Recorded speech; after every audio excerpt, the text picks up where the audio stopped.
I'm going to talk about the power of leisure. And even though my style is sort of light and maybe a little bit nutty, my intent is serious. How does one get interested in such a subject, power of leisure? I've always been interested in it. My father thinks, well, couldn't you get that the first degree, second or third? My father's a serious Swede and knows how to work better than he does know how to play, and really blows him away that I had to get 3 degrees in play, and I'm not sure I still get it, you know. It's a pretty big subject. I've always been interested in the power of leisure, but the story I like to tell that really got me hooked in is a story about when I was about 14. I worked in a rest home as a nurse's aide along the side of my mother, who's a gerontological nurse, retired now. And anybody ever done rest home work? Nurse's aide, or you work in convalescent centers now as rec therapist?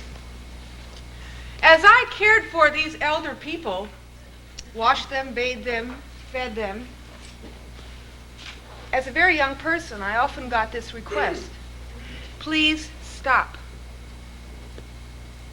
Please don't feed me.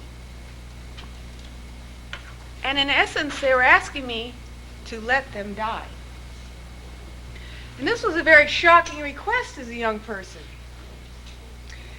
And my smart little brain told me that they really didn't want to die, but that they had no reason to live. That there was really no meaning in their life. And then, with a little popcorn in the evening while I washed them up, or a little hairdo, or a little simple roll into the garden, things changed. A little plant, a little seed, a little bean in some wet, moist soil. I turned around and I said, I've invented therapeutic recreation. No, not really. But I did get this inkling. I had a very profound understanding of the power of leisure. How simple a little thing like a plant, how much power that simple thing could have. The power of leisure became very clear to me at a very young age. And I'd like to dedicate this speech to my mother, who was my play mentor. She was a nurse, and she had the time to care for people and talk to them and not just pass the medications. She was always in trouble, like I am, because she always spent too much time with people, but she always cared for them and played with them, and she was my play mentor, and I dedicate this talk, The Power of Leisure, to her. Now, let's answer this question. Do we, as leisureologists, really know the power of leisure? Do you guys know? I mean, can you say very strongly, I know the power of leisure?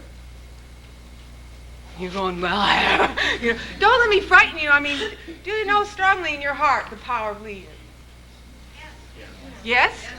Pretty quiet little answers for a group like this of leisureologists who push and promote leisure all the time. I think we should be able to say, oh, I know the power of leisure. I mean, we should really be able to yell it out and be very, very positive about it. So that's what this keynote's about. Not that I know the power of leisure and you don't, but that we need to be reminded, because I'm very sure that we all know the power of leisure, but we've gotten sidetracked often with quality assurance, morale, staffing problems, the test, Hey, the test. And, I really do believe that we have the window to wonderful views. But sometimes our window gets fogged up. This is my artwork. This is a window that's fogged up. We need to clean our windows off. We often get turned around. We know where we're going. We know that we have the view, the window that offers the view. I love this statement. The window is not the view. The window allows the view. We are the windows to many views, and those views are very powerful. But I often think that our window gets fogged up, and instead of going towards those views and offering windows towards wonderful, powerful views, we think our business is statistics and data and recording and writing proper objectives. Now, I'm not saying that it isn't, but I think that that's only the means by which we get to good service. And if we know the power of leisure in our hearts, if we know it better, it'll make our jobs easier. Because your job is hard, I know that. Promotion, getting money, trying to defend your department, trying to get more people on board, those kinds of things that you deal with every day are difficult things. But that's not why we do what we do. That's only how we do it. And if we know why we do what we do, we will find that quality assurance and staffing and budgets and evaluation are easier. We'll have more ground to stand on. Does that make sense to you? The window is not the view. The window allows the view. And we have wonderful windows. Oh my God. Over here. Okay. My talk is based on 3 premises. Number 1, that leisure offers immense power. Leisure has immense power, and I believe that. Number 2, we are all in the business. We are all in the business of therapeutic recreation. Every single person in the rec and leisure field is in the business of therapeutic recreation, whether they know it or not. Okay? And the third premise is that mermaids do indeed exist. Okay, on to number 1. The first premise of the day is that leisure has power. Remembering that it is not the activity that we offer, but that the activity offers a view for an individual, a community, or a whole universe. I think somewhere along the line in your studies you might have been tested. Did you ever have this question? What are the benefits of leisure? Now we all learned it, right? Oh, it's good for your mind, body, and spirit. Do you remember that? We wrote that, Oh, yes. It's good for your mind, body, and spirit. I remember that question. I got it right all the time. But that's a pretty vague answer. Like you go to your boss and you say, why should you have a recreation and leisure department here? Well, it's good for your mind, body, and spirit. And they'll go, right. Thank you very much. What's wonderful about that, though, now is that we have a whole field of new medicine that is giving us the hard data to prove that recreation, play, and leisure are good for your mind, body, and spirit. And we can say it, and we can say how. We now have the research to say how. And that is one of the neat things that has come along the last 10 years. Now, we've always known the lack of leisures. Okay, we know the lack of leisure problems are immense. There are scores of problems that come from not having leisure, and we know about that, and we've always studied that side of the coin.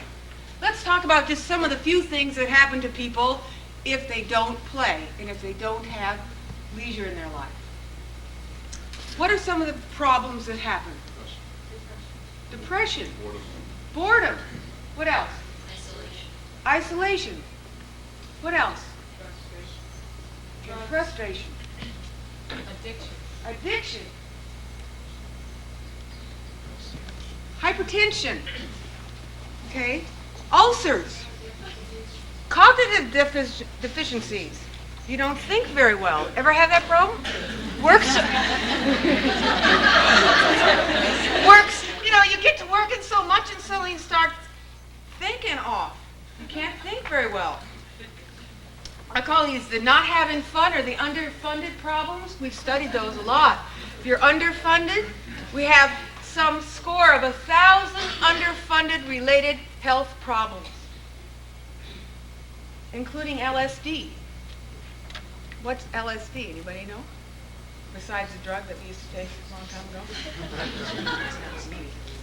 What's LSD? Low sexual desire. Yeah. Big problem, especially in New York.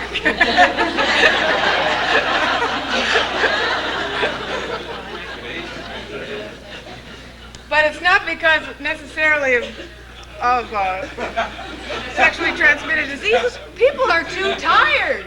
People getting up at 5 o'clock in the morning to catch the Tokyo business and the London business, and they're carrying around their mobile phones, and they have their mobile computers, and they meet their spouse or honey or whatever, and they're doing the same thing, and they say sex, and they go, huh?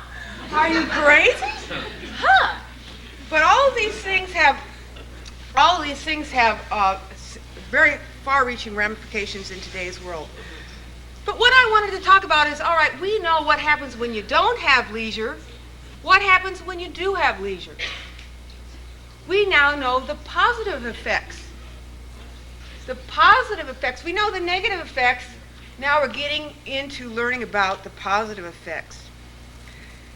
We, as leisureologists and many other professions, are beginning to look at what is the mind, body, and spirit connection. And not only for the negatives, but for the positives. The world of psychosomatic medicine is coming to be well respected.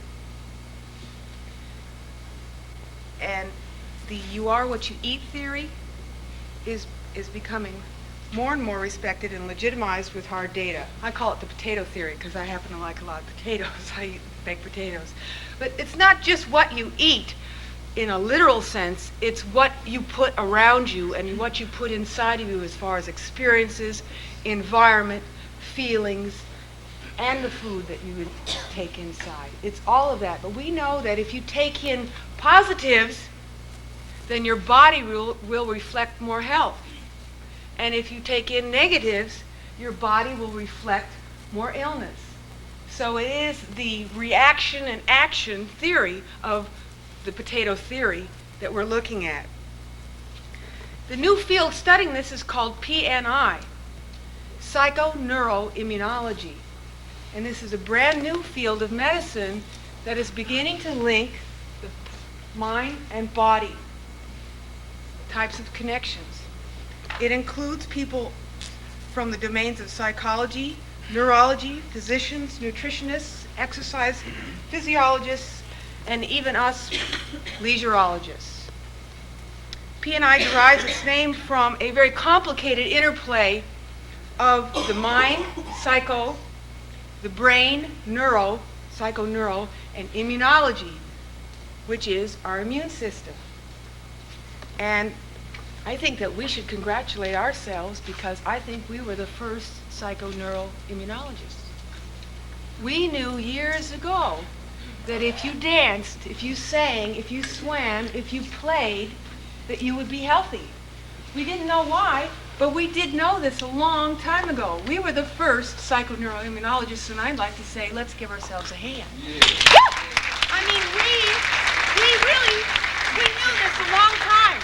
We have known this longer. You know, it just blows me away when doctors say, you should laugh more, it's good for you. We knew that all the time. You should take a walk. You should swim daily. That will make you healthy. That will prevent you from getting ill or help you get over an illness. No kidding. We knew that a long time ago, you know. So we should appreciate ourselves for that. I would like to look seriously at 10 of the most significant powers of leisure that I have selected, although there's absolutely a million and a million and a million. Before I look at those 10 succinctly with what I call light research, I'd like to do leisure research with you.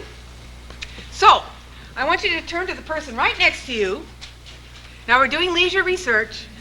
I love to go out in the community as a leisureologist. No matter what I do, I say, I'm doing leisure research. People go, oh yeah. I want you to just talk about what you do for fun, for a brief minute. I will not ask you anything about it either. Confidential. Okay, what do you do for fun?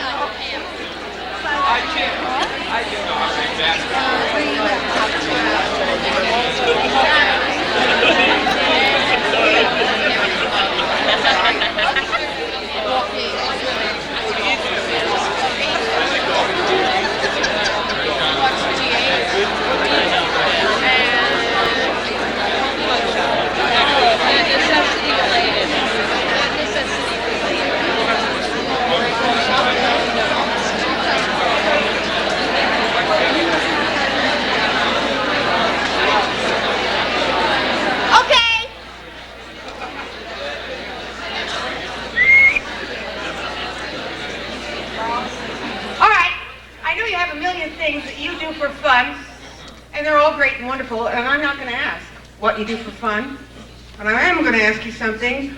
Why do you do what you do? Okay? And I'm going to take notes. Why do you do what you do? Okay? So you like it. What else? Okay, for stress reduction. Enjoyment.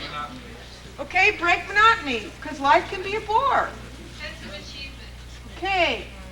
I don't spell very well. Achievement. Socialize. Social. Excitement. Joy. Hey. Fun. Risk. Fun. Relax. Learn. Challenge. Holy cow. Learn. For fun. We did fun. Creativity. Routine break. Okay. Creativity. Help. Help. Hey, just for the hell of it. Hey, that's not a bad little menu for free or low cost. Leisure has a million benefits, just a million. And these are only a few of them. Each person will do what they need to do in leisure for different reasons. But we know that we have many, many, many powers of leisure. Now I'm going to go through 10 of them today. You'll have more to add to your own list. We have to be really strong about saying these are the things that we push. Not activities. Activities are only the window and the powers are the view. Helping people get to those powers is our job. The first power of leisure that I'm going to talk about, and my friend, why don't we take that off? This is Victoria Vanna White. She forgot her dress. I told her, Victoria, I said, you got to flash. But anyway, she wanted to be professional. The first benefit or power of leisure is mental and physical well-being. And I know that you know that. But let's talk serious about what P&I has let us know. We know from a lot of research that our cardiovascular health, our longevity, our weight maintenance, and all of those standard physical things are enhanced through leisure activities. But I want to focus more about the mental aspect of leisuring. We have these wonderful natural drugs that we pump up in our system when we play. Endorphins are one of the best things that we should know about. Anybody see Postcards from the Edge? Yes. There's a kind of a floozy type woman in the film who's an actress, and she's talking about having a sexual experience, and she explains that she does it for her endorphins. She says, well, I get those endorphins. Well, that's cute, it's like follow your bliss. Well, one guy told me, he says, I'm following my blimp. I said, let me tell you about it. It's really not blimp. I said, it's really bliss. He says, well, I'll follow my blimp and my bliss, and then I'll have it all covered. That was good, too. Anyway, endorphins. They are natural opiates. They are natural, high-inducing drugs. They help us have a positive outlook. And we push drugs. When you jump, when you dance, when you play, when you laugh, and even now the studies go beyond aerobics. We used to study aerobics and endorphin-producing activity. Now something as simple as reading, which is fairly sedentary, has been found to increase your endorphin levels. And volunteering. You get that sort of buzz when you volunteer. That buzz is endorphins. That is that Yahoo feeling. We used to call it the runner's high. And it has much broader application than just running. It's all kinds of sports, volunteering, singing, dancing, playing, laughing. So this brings our endorphin levels up. And endorphins, like I said, are natural opiates, and they help us stay well and be happy. Because if we feel well, it's a round robin. If we feel well, we are well physically, we're weller. It's a connection. It's a real positive connection. Also, we found that when we play, our lymphocytes and T cells, our levels of those elements in our bodies are increased. Now, who gives a hoot about those things today?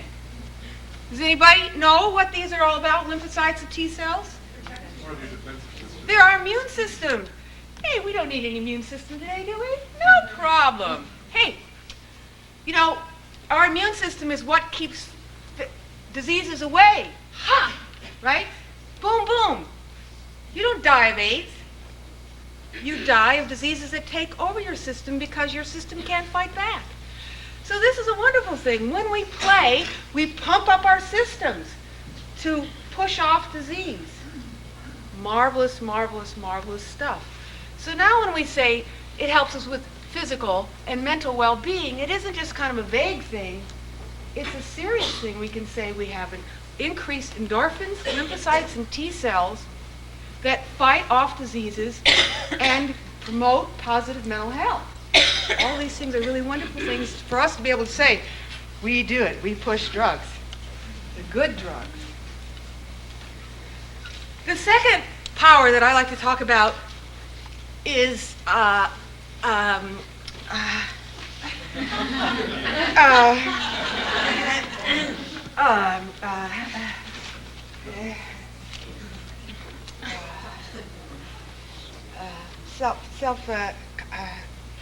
confidence and self-esteem.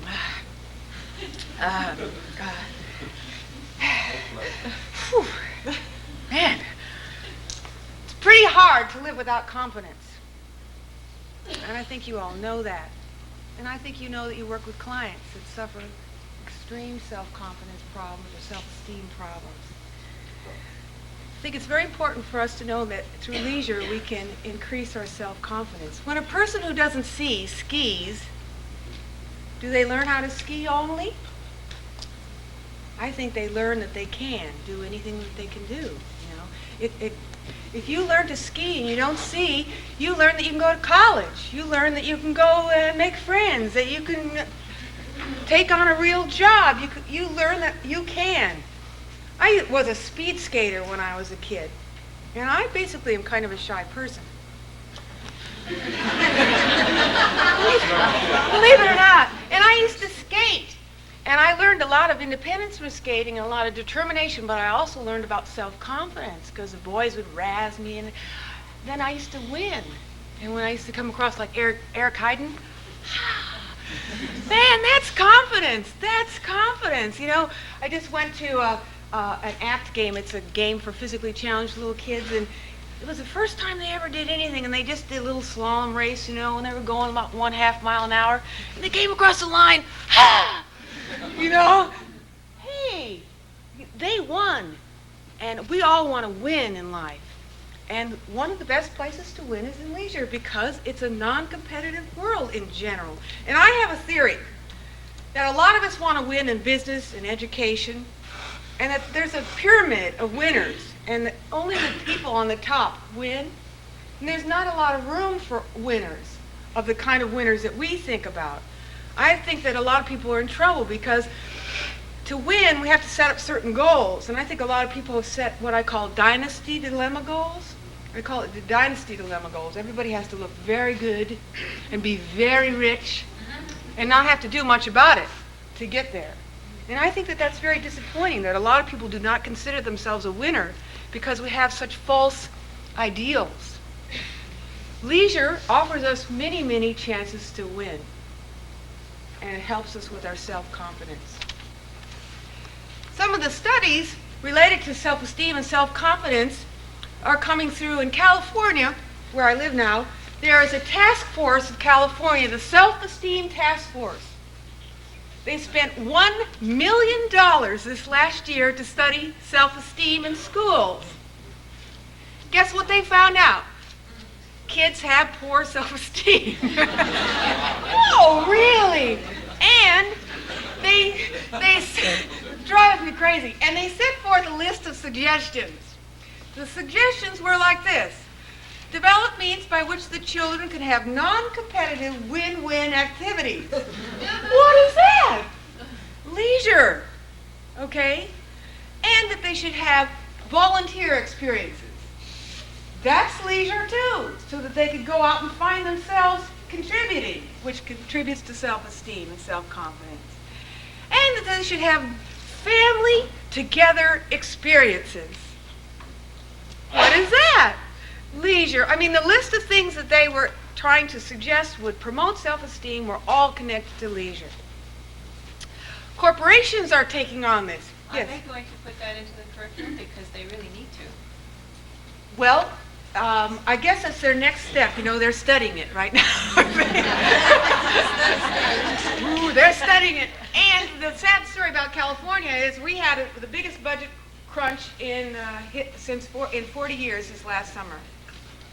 And all the schools and colleges and health and human services and services for the disabled were cut 40%.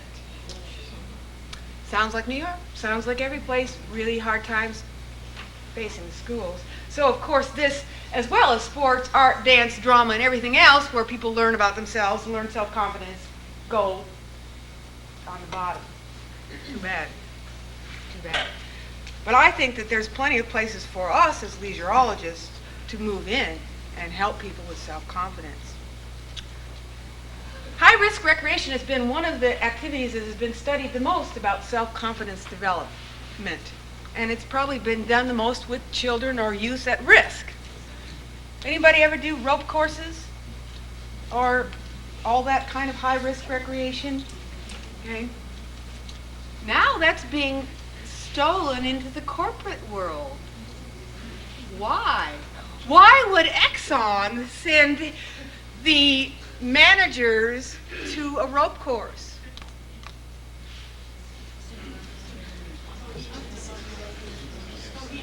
Cohesion, decision making, but to give them power, empowerment. Now, not so much because the company is really interested in their well-being, but self-confidence helps them win the war, the corporate war. So you go out to increase your confidence so that you can win in that game of work.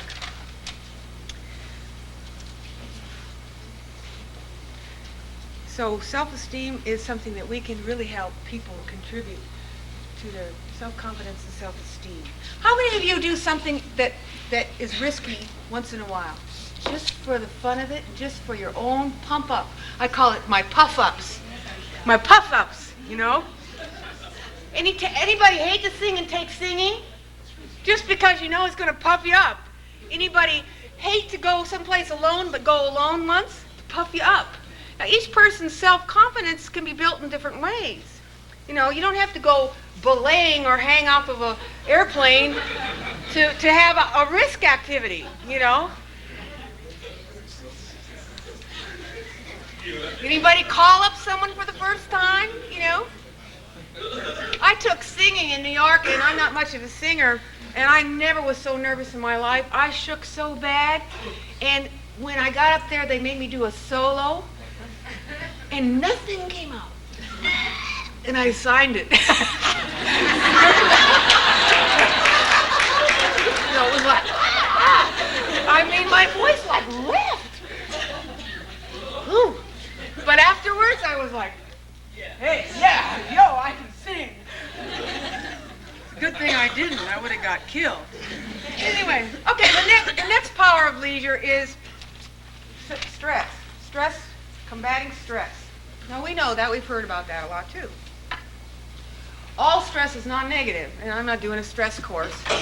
But like right here, you know that public speaking is feared more than death on a ranking, right? Right? Now, I get nervous, believe me, and if I did it, you know, if I was just sort of like, well, so what, you know, how are you doing, you know? So, hey, if I was not stressed, I wouldn't be doing so good, you know. I could just, you know. Hey, it doesn't matter, you know. It's only a keynote, no problem. We have good adrenaline. It helps us. It helps us perform. If you get up to bat and you don't have a little adrenaline, you're in trouble. if you go to sing in the choir and you don't have a little adrenaline, you're in trouble. You know, if you go to get married and you're not stressed, you're crazy. You're crazy, you know. That's good stress. Maybe not, but, you know, the only problem with stress is if you get too much of it inside of you and then it starts to come out negatively. Your adrenaline starts to work on you and eat you up. Adrenaline is not bad. Adrenaline helps us win. But too much adrenaline is like vinegar. It eats you up. So, recreation and leisure helps us reduce stress levels that are too high. Winston Churchill was a very busy and quite often stressed man. Winston Churchill used to paint. And he said, when I paint, all time steps respectfully aside. And he could leave his wars behind when he painted. And I know that all of you probably have an activity that you just get, you know, totally immersed in. And your worries and your cares go. And I think we need to help people understand that they can have those too. People take leisure and stress seriously. In prisons, recreation is embraced now, not so much for the good of the prisoner, but for what reason? Tension release.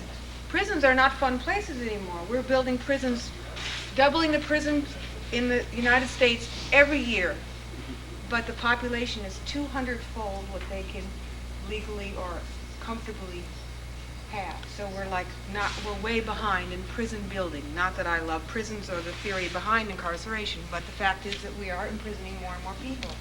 But they're like rat cages. Inside, people are very tense. There's no space. There's no place. You get 3 hours legally a week of recreation, which means perhaps someone opening the door and saying, go out in the sun, if you're lucky. Okay? Tension is very high. And recreation for many of the administrators is not looked at as being rehabilitative or therapeutic, but to keep peace in the institution. So it is just as much for the prisoner as the personnel. Okay? Recreation specialists, therapeutic recreation specialists particularly, have no stress in their life. Of course not. We don't have hard to work with individuals. We don't have under-moraled staff. We don't have bosses who are idiots. We don't have governors that are worse. Do we? No, we don't. We have no problems. A recent study last year came out in TRJ said that we have to follow our own medicine. Easy study. Recreation therapists who had a satisfying and regular leisure lifestyle had less stress than recreation therapists that did not have a regular and satisfying lifestyle. We have to take our own medicine. Those of us who play and maintain a positive leisure lifestyle have less stress. Take our own medicine. We don't. Corporations pay millions of dollars to have people do corporate wellness programs, to do play, humor, stress, and fitness, and we kind of say, we do that for work, so I'll go home with my taco chips and a beer and watch TV. I think we don't follow our own medicine. Not everybody, but we don't follow our medicine well enough. The U.S. business industry loses $150 billion a year on stress-related problems. And that is why they're invested in fitness, play, and humor programs now. It's not because they're so benevolent. Oh, we want you to have your leisure today. Forget it. They want you to work. But if you're stressed, you don't come to work, you're a nasty worker, you're uncooperative, you're unproductive, you steal, you cheat, you lie, and you... Not just her. But you now they're measuring management problems, which are very costly too, because then I have to pay someone to intervene on you creeps who are stressed out, right? Anyway, and the bottom line is skyrocketing medical costs. If she's going to be hired at IBM, Before she comes on now, I'm going to say you will participate regularly in our aerobics fitness program. And you'll sign on the line. Why? Part of her contract. Why? Because I want to make sure that the stress I'm going to heap on her, she's going to take care of. It's a little weird. I'm going to be the boss and require her to work hard and long hours and under really stressed conditions, but I'm going to make her sign on the line that she's going to do something to buffer that so that I don't have to pay for her heart attack. Make sense? No, but that's America. Okay. Another benefit of leisure. Leisure prepares us for life changes. Or to cope. Okay? I kind of look at it like this. You can put all of your eggs or balls in a basket. Say, for instance, all of your eggs in a basket are work eggs. When work stops, you do not bounce back very well. The literature shows that people with satisfying leisure lifestyles, when faced with inevitable things to cope with, and coping is just about change, we bounce back better. We have more bounce. We cope better. So, what are the kinds of things that we know we will face related to change? Everybody faces some change. What are some of those things that we can look forward to? Age. Okay. Now, some people handle age very well, and some people don't bounce back. They get very... Does anybody have a friend that's sort of retired, follows them around like this? Anybody have a person that is retired that is a shadow of you? That doesn't know what to do because work stopped and they just follow you around? Anybody know someone like that? I have a friend that just is on me all the time. Doesn't know what to do. Never had any leisure before, so this new change was very hard to cope with. What are some other life changes we can expect besides marriage, death, divorce, economic change, health, illness?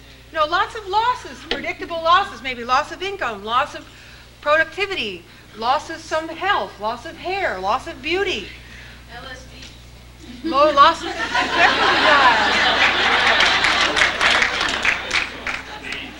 The research shows that if we have leisure in our life, we cope better with these things. A lot of this research has been done with older people and basic study about a group of people who are presented things like you have a terminal illness or cancer. And people who have leisure, positive leisure lifestyle, cope better. It's like me. I'll tell a personal story. I paint. Now, you saw my paintings. I don't paint so great, but a painting is just for me. It's my leisure. My mother's older, and I take care of her, and I know that she will die someday soon or sooner enough. I have my painting. It is very much for me. It is very much something that helps me cope. No one can take it away from me. I will never lose my painting. Even if I have to paint with my elbows, I can paint, right? And it's a maintainer for me. It's my cushion. It's my buffer. But we all need those things. And because leisure is just for us, our own thing, it is our coping mechanism. Okay. 5, recreation and leisure fights addiction. The literature is full of addiction, codependency, chemical dependency, and combinations of leisure and recreation. My hat goes off to all of you that work in that realm. I think it's a very difficult realm. Very, very difficult. I do believe that recreation therapy has great benefits for healing those people who are already in the addictive syndrome or codependency or co-addictive, whatever it is. But I think that the real power is in prevention. I think that recreation and leisure has its most power in addiction and prevention. The National Recreation and Parks Association has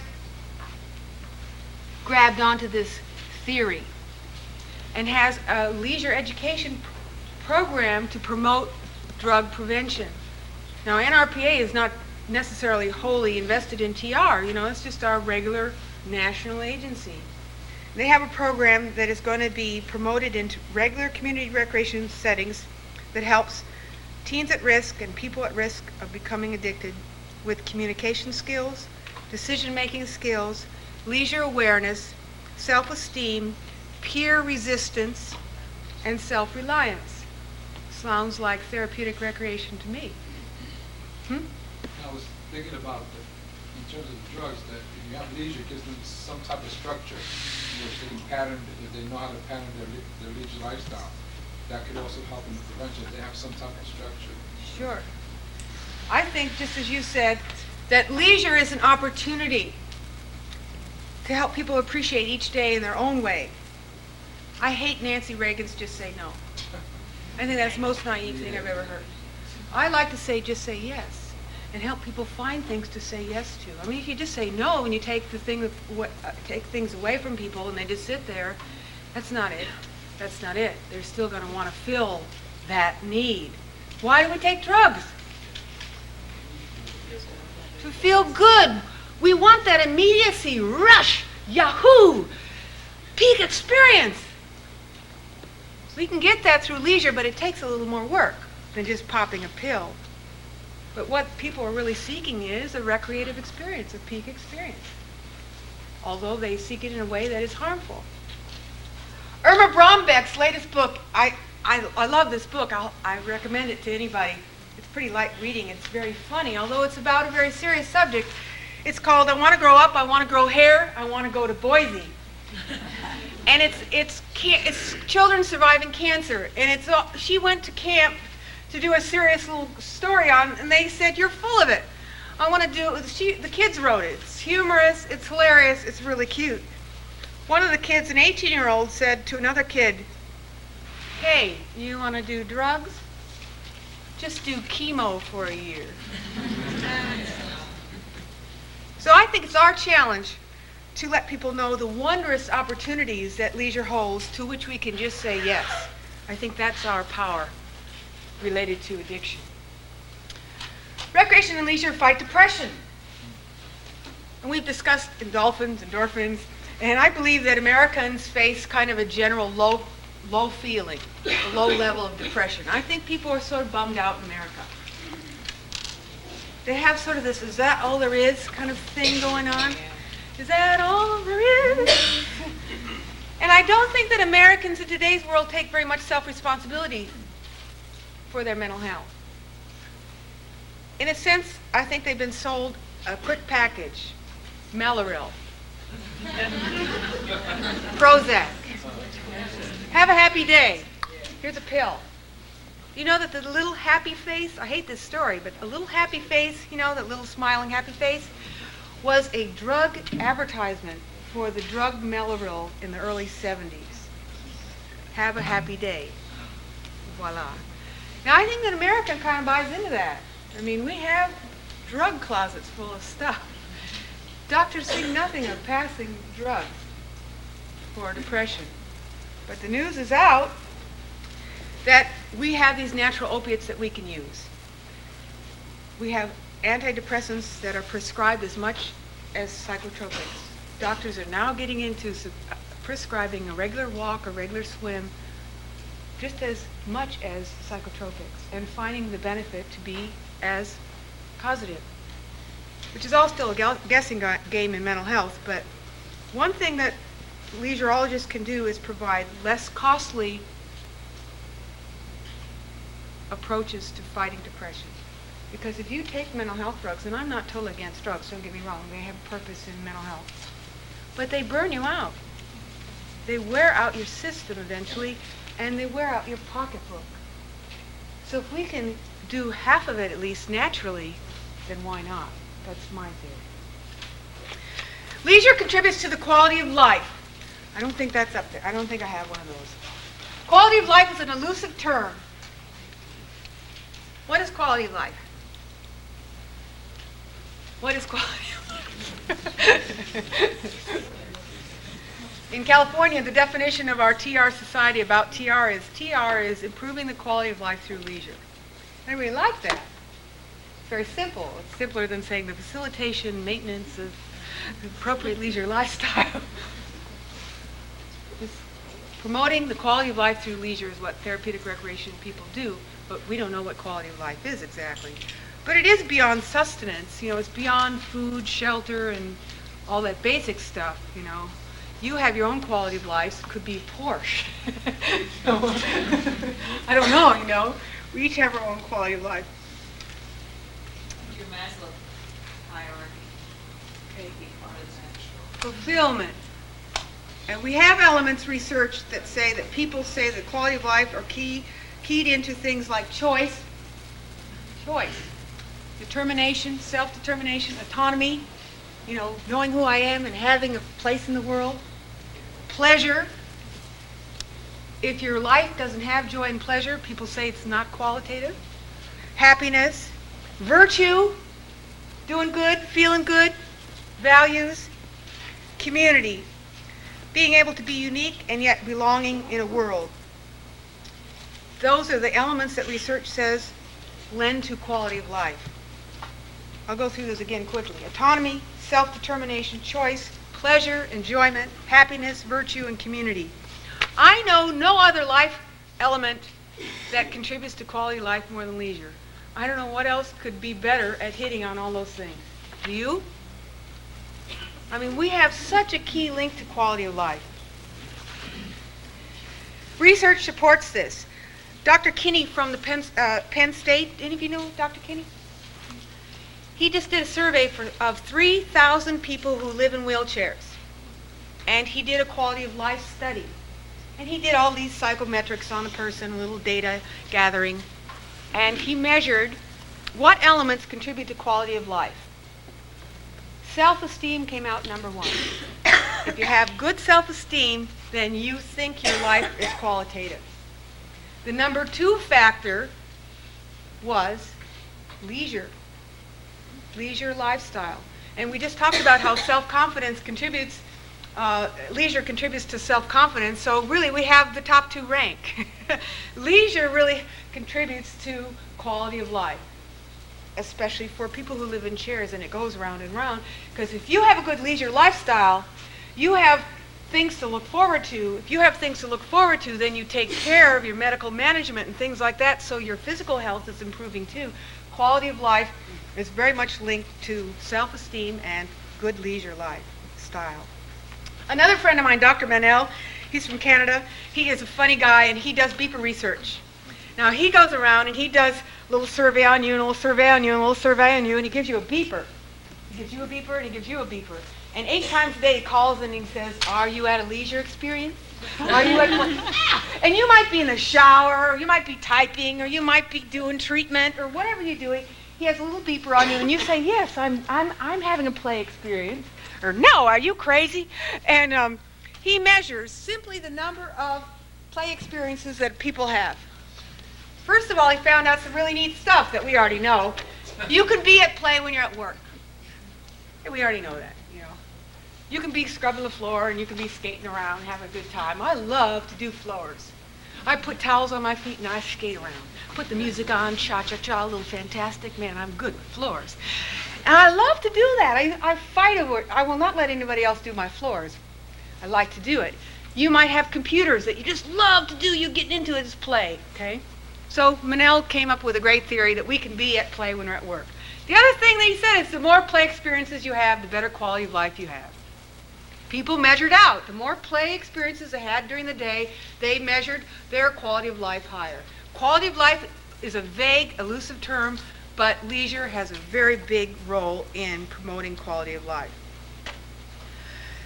Now, I have some serious comments to talk about briefly related to quality of life.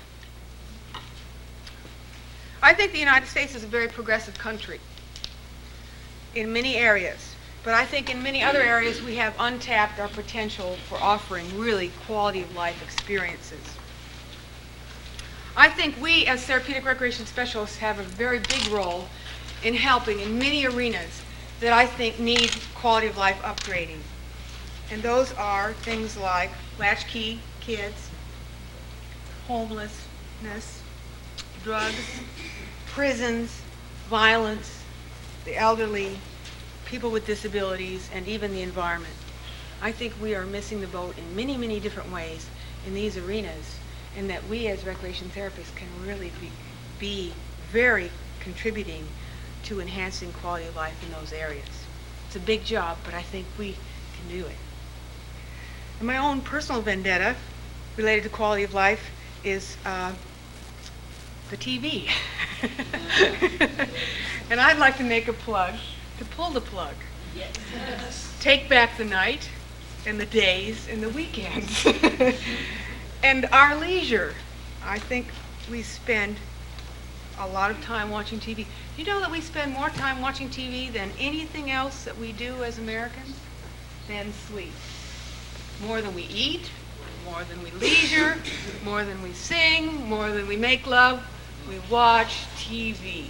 I'm not saying all TV is bad, but I think that we should open up our eyes and look at how much television really steals from our leisure lifestyle and from other people. Just personal vendetta. I have a right to. I'm here. Okay. We have the power to intercede and allow a brighter world, a brighter vision. Leisure is an end to itself and an end to a means. It really helps with quality of life. Now, finding a logical way to segue into the next premise, we are all in the business. We are all in the business of therapeutic recreation, and this is not a logical segue at all.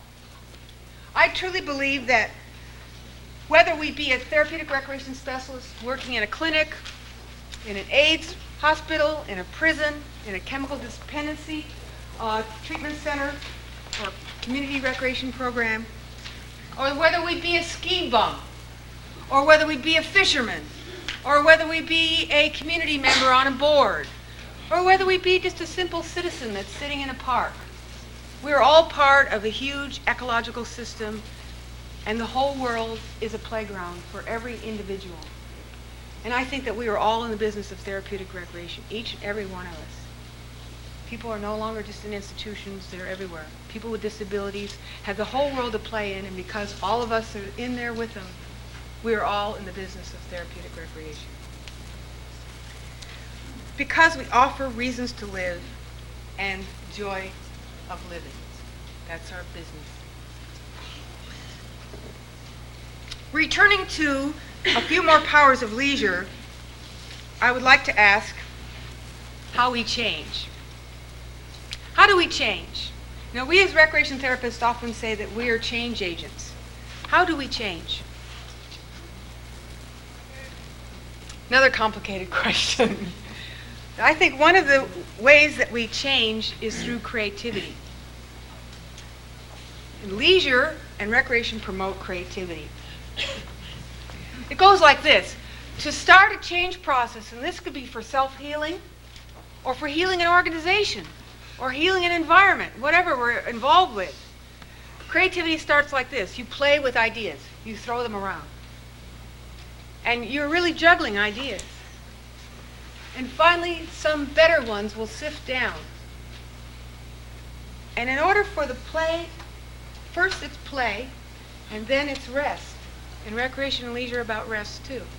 The creative process is playing with ideas, letting the better ones settle down, and then coming to a place of rest for a little time. And that's how creativity happens. Recreation and play and leisure help us be creative beings, and unless we're creative, we can't move towards change. And I think that's one of the more important things about recreation. It helps us look at life from a different perspective, helps us look at life with some creativity.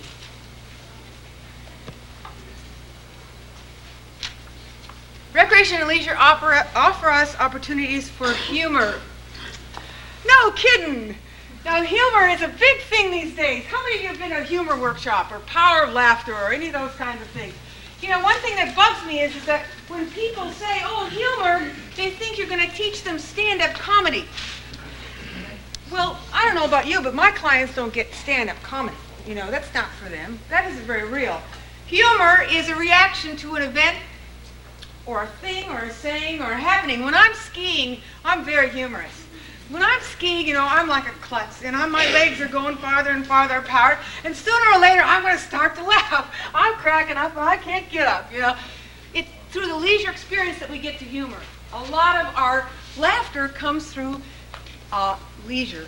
So we're going to do a little experiment. Those of you that got scarves down here in Pikes have to come up to the front, and we're going to blast some music, and we're just going to have some fun doing some juggling. Come up, come up. Come on up, come on up. And we're just going to have a little fun. Now I'll show you how to do it, but you don't really know how to do it. You have 4? Oh, that's good. Now this was invented by Steve Allen's son, who's a medical doctor, and this is juggling with scarves. So you can start with 1, which is no problem. Then you can start with 2. Then you can go with 3. They're lightweight and they're easy to do and they don't hurt. And you can screw up and you can play. Hey, turn it up, Victoria. Come out of here on the floor.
Okay? Just playing with silly old things. I like this activity because you can do this with most anybody, most any place. Okay? Remember, that's only the window. The view is humor. And you guys got a good giggle? Feel good, all those endorphins are running. Woo! Okay. Few more and then we're just about done. Hey, Recreation and Leisure helps us with our joy and happiness. Really? Isn't that revelation? We used to, in our field, at least when I first started to train, we couldn't talk about joy or happiness. That was not very legitimate. It wasn't measurable.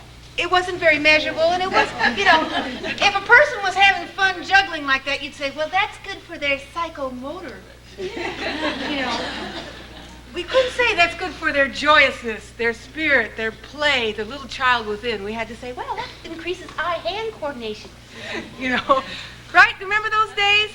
Okay, but now we can say, hey, we help people with their joy levels. We help people with happiness, and that helps them with their quality of life and their health, and it goes round and round. We can say that.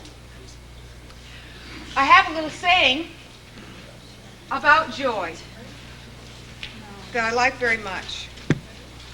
If your ship does not know which harbor it sails to,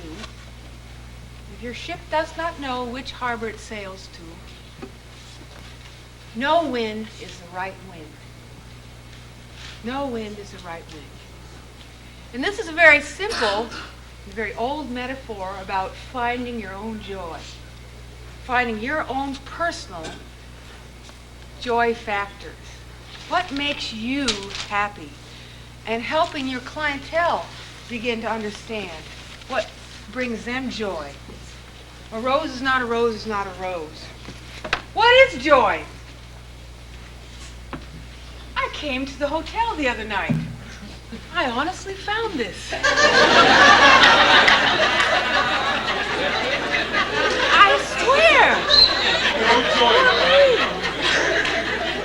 I couldn't say joy. Wow. Of course, joy. Or joy is a very fancy perfume. From Jean Paul, Paris. When I did my doctorate, I did research on joy, and I used to go into the research library and ask for a computer search on the word J-O-Y, and they'd say, how do you spell that? I'd say, I want to do research on joy. I want to do a search on joy. And they go, huh? What I did find out, and I'd like to share this, and it will be on the NCTRC test. No. There's 5 elements that across the board in my research, people said make them happy. And I think we should know this too, and you probably do, but I like to just zip through it. What do you think the number one thing across the world, if people were surveyed, what makes you happy? What was a quality that makes you happy? Not credit cards or champagne or caviar or all those good C words, Cadillacs. What makes you happy? Love? Did I hear love? Hey, you got it. Number one, across the board, people say that intimacy, love, is the most important thing that makes them happy. Now, that doesn't necessarily mean bedroom activities. It means love of self, friends, community, your dog, animal, kids, the park. Love is very important. Makes people intimacy. What's another thing you think might help contribute to joy, a peak experience, a Yahoo for most people? Where's my students from the past? Freedom. Freedom, you got it. Freedom. Freedom's just another word for nothing left to lose. Janis Joplin. Perceived freedom. We are really never free. There's really no such thing as freedom. But when people feel free, that contributes to their joy. You know that. How many of you ever steal an hour? Say no to a meeting. Cut out. Oh, man, that's such a great feeling. When you ditch. I'm not encouraging bad work habits, but you know that feeling. It's like, oh man, I got an hour back. Oh, freedom, We know that. Same thing, like when you offer a program and you can say, do what you want. That's, people like that, rather than say, well, we're going to do this, It's a lot of good joy feelings come from helping people feel free. Okay? Another thing, being in the moment.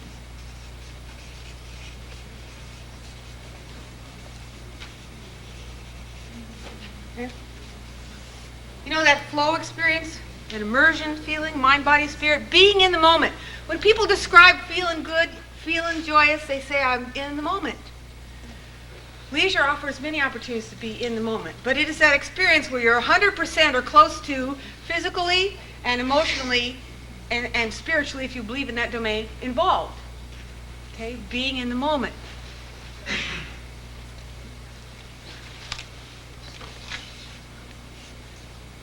I always tell a story about sex. Good sex is being in the moment. Mind, body, and spirit. You're totally immersed into the activity. You're not going, oh, dinner.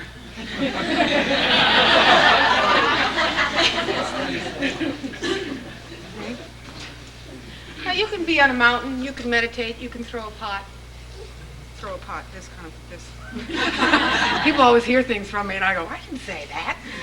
You can do ceramics, do painting, meditate, walk. There's millions of different things that bring us to that being in the moment. Creative input is another thing.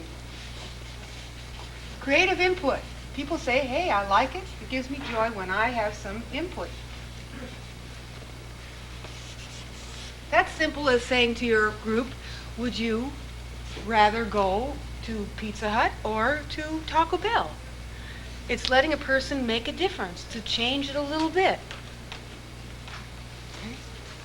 Creative input. And finally, the out of doors. More people list as a joy element these 5 than any other. The out of doors. The leaves, the trees, the lakes. It makes more people happy. What are you laughing about? It makes us happy. These are the things that make us happy. And I think that this is important for us to know as leisureologists, and it will be on the test. I wrote this item. Love, freedom, being in the moment, creative input, and the out of doors. No, it really isn't on any test. That's what I said. Okay. To close, the power of leisure, the one power that I like to talk about at the very end is love. And I think it is the most powerful aspect of our field. Love is non-competitive, friendship, comradeship, communication, cooperation. Leisure offers us a window to love. And to me, that is one of the more powerful benefits of leisure. The powers of leisure are immense. We are all in the business of therapeutic recreation. And my one last premise, that mermaids do exist. I'm going to read a short story called it's from the Fulgrim book, All I Really Needed to Know, I Learned in Kindergarten. And this story is called Giants, Wizards, and Dwarves. Any of you know the story? Giants, Wizards, and Dwarfs was the game to play. Being left in charge of 80 children, 7 to 10 years old, while their parents were off doing parenty things, I mustered my troops in the church basement and I explained the game. It's sort of a large-scale version of rocks, paper, and scissors. But the real purpose is to run around, make a lot of noise, and finally nobody wins. It's just a big excuse to be wild. Organizing a room full of wild-up grade schoolers into 2 teams, explaining the game, achieving consensus or group identity, all of this no small accomplishment. We did it, and with right goodwill, and we were ready to go. The excitement of the chase reached a critical mass. The kids were running, making noise, yahoo, wild, and pandemonium all around the gym, and I yelled out, "Make your choice now. Which are you? A giant, a wizard, or a dwarf?" Well, the groups huddled and frenzied and whispered in consultation, and a little tug came on my skirt. And a small child stood there looking up and asked in a small child voice, "Well, where do the mermaids stand?" Mermaids? A pause, a very long pause. There are no such things as mermaids. Oh, yes, there are. I am one.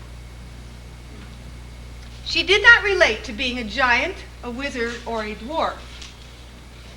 She knew her category, mermaid. She was not about to leave the game and go over and stand where the losers would stand. She intended to participate wherever mermaids fit into the scheme of things, without giving up dignity or identity. She took it for granted that there was a place for mermaids and that I would know just where. Well, where do mermaids stand? All of the mermaids. All those who are different, who do not fit the norm, and who do not accept available boxes and pigeonholes. Answer that question and you can build a school, a nation, or a universe. What was my answer at the moment? Well, once in a while I come up with a good one. Mermaids stand right here with the king of the sea. Thinking all the time, the king of fools.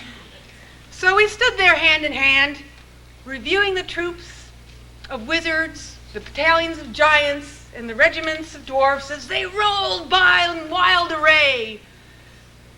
And it is true, by the way. It is not true, by the way, that mermaids do not exist. I know at least one personally, and I've held her hand. And that is just my little story to close that talks to all of you and compliments you because you help people fit in who are mermaids with great powers. Thank you very much.